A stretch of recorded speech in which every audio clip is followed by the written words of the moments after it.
उधर जब अमित ने देखा कि लकी के माथे से पसीना गिरने को था, तो वो समझ गया कि लकी घबरा गया था और उसके पास इन लोगों को देने के लिए कोई जवाब नहीं था। इससे पहले कि वो आगे कुछ कह पाता, अमित बीच में ही कूदा और बोला, अरे देखो, लकी तो अपना असली हीरो है। भाई को पता है कि सब लोगों को भूख लगी होगी। सब लोग इधर सुबह से कोयल का ध्यान रखने में लगे हुए होंगे, इसलिए वो ना सिर्फ कोयल के लिए बल्कि हम सब के लिए खाना पैक करवा के लाया है। क्या बात है मेरी जान जियो, अमित ने कहा और उसके कंधे को जोर से थपथपाते हुए उसे गले लगा लिया। वैसे तो लकी कोयल से मिलने के लिए नहीं आया था, लेकिन अगर इस सिचुएशन में वो मना कर देता तो आज ये सब दोस्त मिलकर उसकी हालत खस्ता कर देते। वो उसकी इतनी फजीहत करते, इतनी बेइज्जती करते कि लकी यहीं खड़े खड़े अपनी जान दे देता। अब भले ही वो ये खाना कोयल के लिए नहीं बल्कि अपने दोस्तों के लिए लाया था, लेकिन जान बचाने के लिए उसे अमित की बात में हाँ भरनी ही पड़ी थी कि वो ये खाना किसी और के लिए नहीं बल्कि कोयल के लिए लाया था। वैसे भी आदमी हॉस्पिटल में खाने से अच्छी चीजें मरीज के लिए और क्या ही ला सकता था। वाह, लेकिन मैं तो ये पहली बार सुन रही हूं कि कोई आदमी मरीज से मिलने के लिए आया और उसके लिए बाहर का खाना लाया, मानसी ने कहा और हंसने लगी। उसके बाकी सभी दोस्त भी उसकी इस हंसी में शामिल हो गए। अच्छा, लेकिन मैंने तो ऐसा कभी नहीं सुना कि लोग मरीज से मिलने आते हैं और वो अपने साथ खाना नहीं लाते हो। एक माँ जब अपने बच्चे से मिलने के लिए हॉस्पिटल में आती है तो वो तो खाना लेकर ही आती है, और कोयल का कौन सा पेट खराब हुआ है जो बाहर का खाना नहीं खा सकती है। तुम लोग सब अभी यूनिवर्सिटी में ही पढ़ रहे हो, इसलिए तुमने अभी असली दुनिया नहीं देखी है। गर्वित ने लकी के बचाव में और भी बड़ी बात करते हुए कहा। उसकी बात सुनते ही कोयल के सब दोस्त आपस में बात करने लगे। अरे पर जब तुम इस डब्बे को लेकर अंदर आ रहे थे तो तुम्हें किसी ने देखा तो नहीं ना? उन सब की बातों के बीच कोयल ने अपनी पतली सी आवाज में कहा। उसे इस बात पर काफी शर्म आ रही थी कि उसके कॉलेज का लड़का, और वो भी लकी जैसा, उसके लिए खाना लेकर आ रहा था। अब किसी ने देखा हो या ना देखा हो, मुझे इससे क्या, लकी ने अपने आप से कहा। वो मन ही मन बहुत परेशान हो रहा था। उसे भी हॉस्पिटल के नियमों की जानकारी थी, लेकिन अब वो ये सब कहकर फंस गया था कि वो ये खाना कोयल के लिए लेकर आया था। वो ना हाँ कह पा रहा था और ना ही ना कह पा रहा था। अरे चलो कोई बात नहीं, पर ये लाया क्या है पहले वो तो देख लो, दिशा ने कहा और उसके डब्बे को खोलने के लिए लकी की दिशा में आगे बढ़ने लगी। इससे पहले कि वो डब्बा खोलती उसके पीछे से और एक दोस्त की आवाज आई और उसने कहा, अरे क्या खोल कर देख रही हो? वैसे भी ये कौन सा पनीर कोरमा लेकर आया होगा? तुम तो सब जानते ही हो कि इसका स्टेटस क्या है। ऐसे में इससे किसी भी तरह की उम्मीद रखने का कोई फायदा नहीं है। अरे ये वही लड़का है क्या जो पहले एक ढाबा पर डिलीवरी का काम करता था? मैं जब भी उस होटल से कुछ ऑर्डर करता था ना, तो शायद यही आदमी देने के लिए आता था। उस ढाबे पर ज्यादातर फ्राइड राइस या नूडल्स ही बनते थे, तो ये वहां से वही लाया होगा, एक लड़के ने और कहा। वहां पर इतनी भीड़ हो रही थी कि लकी देख नहीं पा रहा था कि उसके बारे में कौन बोल रहा था। अच्छा, तो इस डब्बे के अंदर वो सड़े से 50 रुपए वाले फ्राइड राइस हैं, इसे और कुछ नहीं मिला लाने के लिए? एक और लड़की ने अपनी भौहें नफरत के साथ चढ़ाते हुए कहा। हाँ तो और क्या होगा, ज्यादा से ज्यादा ये एक फ्राइड राइस ले आया होगा, पर वो भी 100 रुपए से ज्यादा के थोड़ी ना आते हैं। अब यहाँ कोयल को अच्छे खाने की जरूरत है और ये उसके लिए सड़क की किसी दुकान से घटिया से फ्राइड राइस लेकर आया है, एक लड़के ने कहा। अब अगर नर्स आकर देखेगी और उसे पता चलेगा कि कोयल ग्रुप की मालिक कोयल और उसके दोस्त ऐसी सड़क छाप फ्राइड राइस खा रहे हैं, तो वो हमारे बारे में क्या सोचेगी? वो तो उस बात का सबके सामने जाकर ढिंडोरा पीट देगी और फिर पूरा हॉस्पिटल हमारे ऊपर हंसेगा। बोलेंगे कि आखिर फ्राइड राइस ही खाना था तो पेशेंट को किसी ढाबे पर ही एडमिट करवा देते।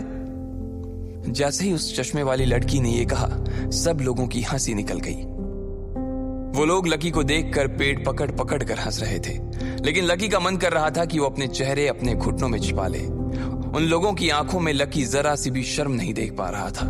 वो उन सब के सामने खड़ा था और फिर भी वो सब उसके बारे में इतना सब कुछ कह रहे थे। खैर, उन लोगों को लकी के बारे में इतना कुछ कहने से पहले डर नहीं लग रहा था। वो लोग जानते थे कि कोयल लकी को कैसे ट्रीट करती थी, इसलिए उन लोगों को भी लकी को वैसे ही ट्रीट करने का लाइसेंस मिल गया था। लकी को समझ नहीं आ रहा था कि वो इन लोगों की बात का क्या जवाब दे। उसका मन तो यही कर रहा था कि वो जो खाना अपने साथ लेकर चल रहा था वो दिल्ली के सबसे बड़े होटल से लेकर आया था और वो भी खास उसके लिए बनवाया गया था, लेकिन वो इन सब लोगों के सामने खुद को साबित नहीं करना चाहता था। वो दिल से अपने दोस्तों के लिए खाना लाया था और वो बस यही चाहता था कि ठंडा होने से पहले उसके दोस्त इसे खा लें। यार अमित, मैं ये सब तेरे, प्रीतम और करवित के लिए स्पेशल पैक करवा कर लाया हूँ। इससे पहले कि ये ठंडा हो जाए, इसे खा लो। लकी ने अमित के कानों में कहा। अमित ने जैसे ही उसकी आंखों में देखा, उसके दिल में लकी के लिए प्यार उमड़ आया। अमित ने अपना हाथ आगे बढ़ाया और लकी से वो खाने का प्लेट ले लिया। जैसे ही कोयल ने उसे ये करते हुए देखा तो वो वहीं से चिल्लाते हुए बोली, अरे मत खाओ प्लीज अमित, पता है ना इसमें क्या होगा, मत खाओ। जब कोयल के ये शब्द सबके सामने अमित के कानों में पड़े तो अमित भी थोड़ा सा परेशान हो गया। फिर उसने डब्बा फर्श पर रखा और वो खाने के लिए बैठने ही वाला था कि इतने में दरवाजा खुलने की आवाज आई। उधर अस्पताल के कमरे का दरवाजा खुल रहा था और इधर रागिनी का सिग्नल भी खुल गया था। उसे पता ही नहीं चला कि कब हरी बत्ती हो गई थी। वो बस लकी के रुमाल को अपने हाथों में दबाए मुस्कुरा रही थी। जब पीछे से हॉर्न बजना शुरू हुआ तो रागिनी को ध्यान आया कि उसकी गाड़ी के पीछे और भी गाड़ियां खड़ी थी। रागिनी ने गाड़ी आगे बढ़ाना शुरू किया और वो इस दुविधा में थी कि उसे रुमाल देने के लिए जाना चाहिए या नहीं। जब उसने रुमाल पहली बार देखा तब तो उसके दिमाग में यही आया कि उसे लकी को ये रुमाल दे देना चाहिए था, लेकिन जब उसने उस रुमाल को अपने हाथ में लिया तो उसकी खुशबू की वजह से उसका मन ही नहीं किया कि वो उस रुमाल को अपने हाथ से छोड़े। उसमें लकी की खुशबू के साथ साथ उसके खून के बहुत हल्के हल्के धब्बे भी लगे हुए थे। जब रागिनी की गाड़ी सिग्नल तक पहुंच चुकी थी और वो हॉस्पिटल के लिए यू टर्न लेने ही वाली थी कि तभी ठीक उसने रुमाल को अपनी ब्लेजर की जेब में डाला और यू टर्न लेने के बजाय गाड़ी को सीधा आगे बढ़ा दिया। जब देना ही है तो आराम से धोकर ही दे दूंगी, वैसे भी इतना बड़ा आदमी एक रुमाल के लिए थोड़ी परेशान होगा, रागिनी ने अपने आप से कहा और मुस्कुराने लगी। इधर जब हॉस्पिटल में कोयल के कमरे का दरवाजा खुला तो लकी ने देखा कि सामने प्रशांत खड़ा था। उसकी नजर बाकी लोगों को चीरते हुए सीधा कोयल पर ही जा टिकी थी। कोयल के साथ भी ऐसा ही कुछ हो रहा था और एक दूसरे को देखते ही दोनों मुस्कुराने लगे थे। बाकी लोग तो उन दोनों के लिए गायब ही हो गए थे। फिर प्रशांत उसके थोड़ा पास आया और बोला, कोयल आई एम सो सॉरी, गलती मेरी थी। अब तुम कैसा महसूस कर रही हो, तुम्हें चोट ज्यादा तो नहीं लगी? प्रशांत ने पूछा। उसके हाथ पर भी एक दो बैंडेज लगी हुई थी जिसे देखकर ही पता चल रहा था कि उसकी चोट कोई ज्यादा बड़ी नहीं थी। अरे नहीं, ऐसी कोई बात नहीं है, बस थोड़ी सी चोट है और हल्का सा फ्रैक्चर हुआ है, इससे ज्यादा और कुछ नहीं है। डॉक्टर कह रहे थे 2 दिन ऑब्जर्वेशन में रखने के बाद वो मुझे छुट्टी दे देंगे। तुम बताओ, तुम कैसे हो? कोयल ने चमकती हुई आंखों से प्रशांत को देखा। लकी देख पा रहा था कि प्रशांत से बात करने के दौरान ना जाने क्यों कोयल की गर्दन हल्की सी टेढ़ी हो जाती थी और प्रशांत भी उसे ऐसे ही देखता था जैसे पहले कभी देखा ही ना हो। इससे पहले कि प्रशांत उसकी बात का कोई जवाब देता, कोयल ने उसे कहा, वैसे देखा जाए तो असल में गलती मेरी है। अगर मैंने तुम्हारे पीछे बैठकर तुम्हें उस तरह से परेशान नहीं किया होता तो। इससे पहले कि कोयल उसके आगे कुछ कह पाती, उसके गाल शर्म से लाल हो गए थे और उसने अपनी आंखें नीचे कर ली थी। इन दोनों की बातें सुनकर अमित और उसके बाकी के दोस्तों का मन कर रहा था कि अपना सिर पकड़ लें। चोट खाने के बाद भी इन दोनों का प्रेम खत्म नहीं हो रहा था। भले ही प्रशांत ने कोयल को भरी बरसात में दिल्ली की सड़क पर पटक दिया था और उसकी टांग में फ्रैक्चर ला दिया, तो भी उसे ऐसे देख रही थी जैसे वो भगवान हो। और दूसरी तरफ लकी, जो इस गधे के लिए अपनी सीट छोड़कर गया और जो उसके लिए खाना तक लेकर आया, ये लड़की उससे सीधे मुंह तक बात भी नहीं करना चाह रही थी। अमित ने एक गहरी सांस ली और कोयल के आगे हाथ जोड़ लिए। इससे पहले कि ये दोनों प्रेम कबूतर आगे कुछ कह पाते, अचानक पीछे से एक औरत की आवाज आई। अरे कोयल बेटी, क्या हो गया? कहाँ गिर गई? कैसे गिर गई? कितनी लग गई? कहाँ लग गई? किस गधे ने मेरी बच्ची को बारिश में गिरा दिया? जैसे ही कोयल ने उस आवाज को सुना, वो समझ गई थी कि उसके पीछे का इंसान कौन था। वो औरत कोयल के दोस्तों के बीच से होती हुई सीधी उसके पास आई और उसकी ओर चिंतित नजरों से देखने लगी। जब लोगों ने उसकी आवाज सुनी और फिर उसके कपड़े देखे तो सबकी आंखें फटी की फटी रह गई थी। उसकी आवाज सुनकर तो ऐसा लग रहा था कि कोई 50-55 साल की बूढ़ी औरत कमरे में घुस आई थी, जिसने या तो साड़ी या तो सूट पहना था। लेकिन जब वो कोयल के पास आई तो उसने कोयल के हाथ को अपने हाथों में पकड़ा तो लोगों ने देखा कि वो तो काफी जवान थी। वो देखने में कोयल से 4 से 5 साल ही बड़ी लग रही थी और उसने एक बढ़िया सा लिनन का शर्ट और ट्राउजर पहन रखा था। उसने अपने कंधे पर काले रंग का बैग टांगा हुआ था और उसके सिर पर उसका महंगा सा दिखने वाला चश्मा टिका हुआ था। प्रशांत ने उसके मुंह से अपने लिए जब गधा सुना तो वो उसे घूर कर देखने लगा। अरे आंटी, आपको कैसे खबर लगी? कोयल ने भी चहकते हुए पूछा। वो औरत देखने में भले ही कोयल की बड़ी बहन जैसी लग रही थी, लेकिन असल में वो उसकी आंटी थी। उसका नाम कश्मीरा था और वो लगती भी ऐसे ही थी जैसे कश्मीर के बागों से आई हो। मुझे तो भैया का फोन आया था और जैसे ही मैंने सुना तो मैं भागकर हॉस्पिटल आ गई। मुझसे तो घर पर रहा ही नहीं जा रहा था, इसलिए मैं तो फटाफट 1 घंटे में रेडी हुई और हॉस्पिटल के लिए आ गई तुम्हारे पास। कश्मीरा ने कहा। उसके आते ही बाकी लोगों ने राहत की सांस ली। अब वो गधा बीच में नहीं बोलने वाला था। अरे अरे आंटी, ऐसी चिंता करने की कोई बात नहीं है। डॉक्टर ने बोला है कि ज्यादा कोई प्रॉब्लम नहीं है और इसलिए जल्दी छुट्टी हो जाएगी। आप बेकार में ही परेशान हो रही हो।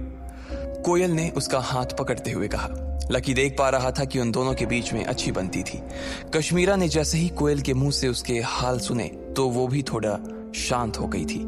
फिर उसने इधर उधर नजर घुमाई और वहां खड़े हुए लोगों को देखने लगी। कश्मीरा ने देखा कि कुछ लोग तो कोयल के दोस्त लग रहे थे, लेकिन कुछ लोग नहीं लग रहे थे। लकी को तो वो वार्ड बॉय ही समझ रही थी। फिर उसकी नजर प्रशांत के ऊपर गई। उसने देखा कि उस लंबे से लड़के के हाथ पर बैंडेज लगी हुई थी और वो उसे देखते ही बोली, तो आप ही है वो महान आत्मा जो कोयल को भरी बारिश में बाइक पर सैर करवाने के लिए ले गया था। इतने लंबे चौड़े हट्टे कट्टे हो गए हैं, फिर भी इतनी अकल नहीं आई कि तेज बारिश में बाइक नहीं चलानी चाहिए। दिल्ली की सड़कें इतनी चिकनी हैं, बाइक तो फिसलनी थी ना। अब इसको ज्यादा कुछ हो जाता तो इसके लिए लड़का कहां से ढूंढते। ज्यादा हीरोगिरी चढ़ी है ना तो उसे उतार लो। जवानी की जोश में ना बुढ़ापा। इससे पहले कि कश्मीरा आगे कुछ कह पाती, कोयल ने उसकी बात को बीच में ही काटते हुए कहा, अरे नहीं, इसकी गलती नहीं है। उल्टा इसने तो हमारे परिवार की हेल्प की है। इसके पापा नहीं होते ना तो आज हम बहुत बड़ी प्रॉब्लम में फंस जाते। क्या इसने हमारी हेल्प की थी? कश्मीरा ने उसे देखते हुए कहा। वो पहले से ही सारी बात जानती थी। लायन ग्रुप की धमकी के बारे में उसे भी पता था, लेकिन उसे ये पता नहीं था कि ये मैटर सॉल्व प्रशांत के पिता ने किया था। उसे विश्वास नहीं हो रहा था। कोयल ने उसकी आंखें देखी और सफाई देते हुए बोली, आंटी, प्रशांत की कंपनी छोटी कंपनी नहीं है और इसके पापा तो कल चेतन मित्तल के साथ खाना भी खाकर आए थे। वो दोनों बहुत अच्छे दोस्त हैं। पागल लड़की, चीजें जितनी आसान दिखती है ना उतनी होती नहीं। तुझे पता है हुई चेतन मित्तल खाना खिलाने से मान जाने वालों में से नहीं है वो। कश्मीरा को दुनियादारी की कोयल से ज्यादा समझ थी। वो काम काज भी देखती थी, इसलिए उसे अंदर से सच भी मालूम थे। अच्छा, तो आपको ऐसा लग रहा है कि मेरे पापा ने कोयल की हेल्प नहीं की? प्रशांत, जो कि अभी तक सिर्फ उनकी बातें सुन रहा था, अब मैदान में कूद पड़ा। कश्मीरा ने उसे देखते हुए कहा, नहीं नहीं, ऐसा नहीं है, बल्कि मैं श्योर हूं कि तुम्हारे पापा ने इस मैटर में हमारी कोई मदद नहीं की होगी। कश्मीरा ने कहा। लकी उसकी बात सुनकर मन ही मन हंस रहा था। ठीक है, मैं अभी पापा को फोन करता हूं। इतना कहते ही प्रशांत ने अपनी जेब से फोन निकाला और अपने पिता का नंबर डायल किया। लकी उसे देख रहा था और वो वहां से निकलने के बारे में सोच रहा था। अब आगे क्या होने वाला था? क्या प्रशांत के पिता फोन उठाते? क्या कोयल को लकी की असलियत का पता चल जाता? अगर चल जाता तो लकी फिर आगे क्या करता? आपको क्या लगता है, क्या होंगे इन सभी सवालों के जवाब? कमेंट बॉक्स में कमेंट करके जरूर बताएं और सभी सवालों के जवाब को जानने के लिए सुनते रहिए इंस्टा मिलीनियर सिर्फ पॉकेट FM पर।